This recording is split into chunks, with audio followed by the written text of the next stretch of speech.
really, really enjoyed District 9. I thought it was a great movie. Yeah. And it's what you can do with a budget a lot smaller than Avatar and make a great film. Yeah. Yeah, I mean, there's no reason Avatar had to cost what it cost either.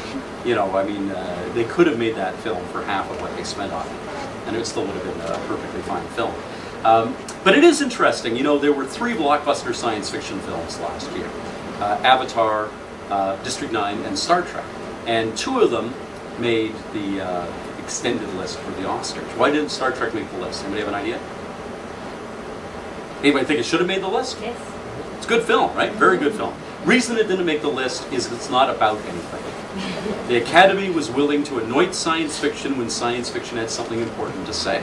And Avatar has something important to say. It may be almost a cliche at this point to say that we have to nurture the earth and there's wisdom in the native people and so on and so forth, but it had a powerful thematic statement and it was true to it throughout the film.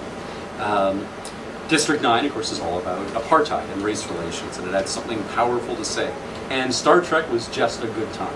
And when science fiction does get respectability, when it doesn't always, it's when people recognize that science fiction is saying important things.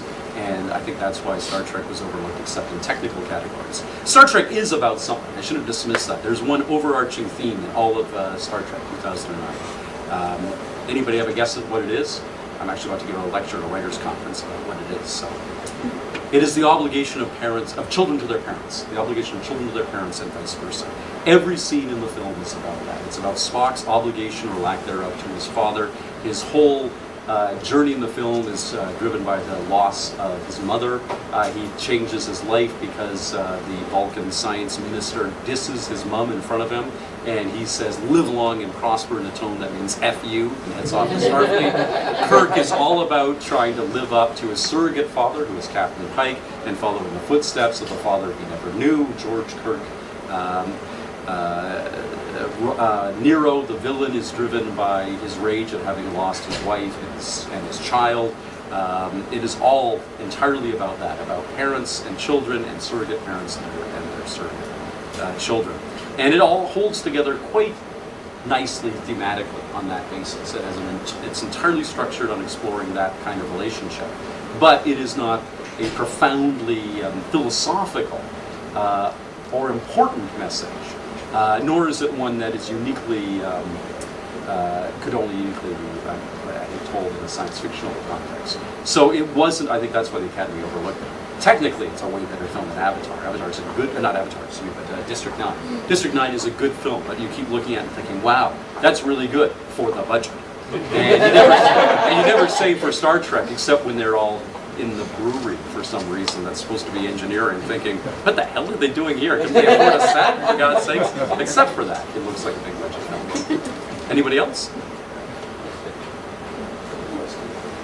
You have a question about weight, yes. The technology that they use to give Kate oversight. Yes. When I started this book 6 years ago, it's only very, very recently that they've actually put that in something. Put something, well, it's not as good as what Caitlin has, because Caitlin has very acute vision after she has her implant. But yes, absolutely. I was on the cutting edge. I was writing about the World Wide Web in 1982. I had a story where I called it the Terracomp Web, which came close to being the World Wide Web.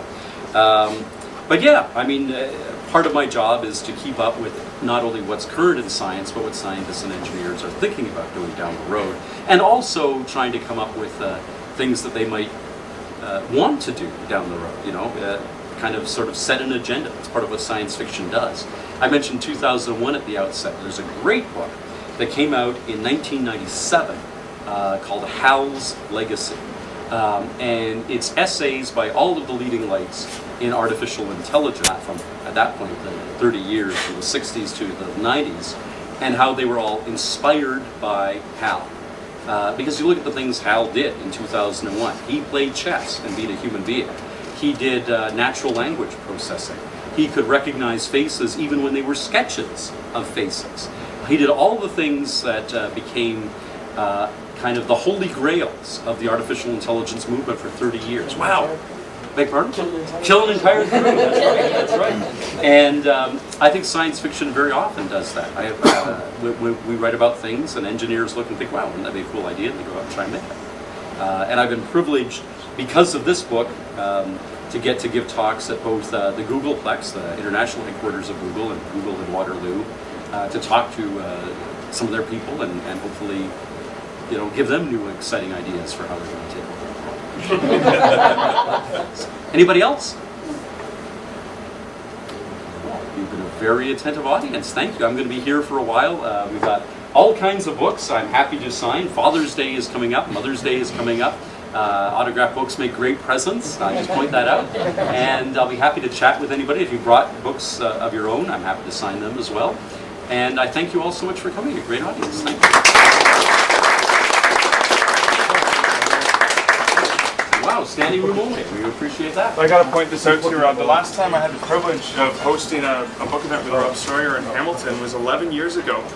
And this is when Flash Forward first came out. Oh, yeah. And the ironic thing I was just thinking about, because that machine's over there, like Yes. not even 100 feet away, is It's predicted in Flash Forward. it's predicted in Flash I Forward. predicted in bookstore print-on-demand machines by this time. Yeah, absolutely. So I want to know what I'm going to be doing in another 11 years. Thank you so much for coming over. My pleasure. Thank you, Mark. Thank you. Thank you.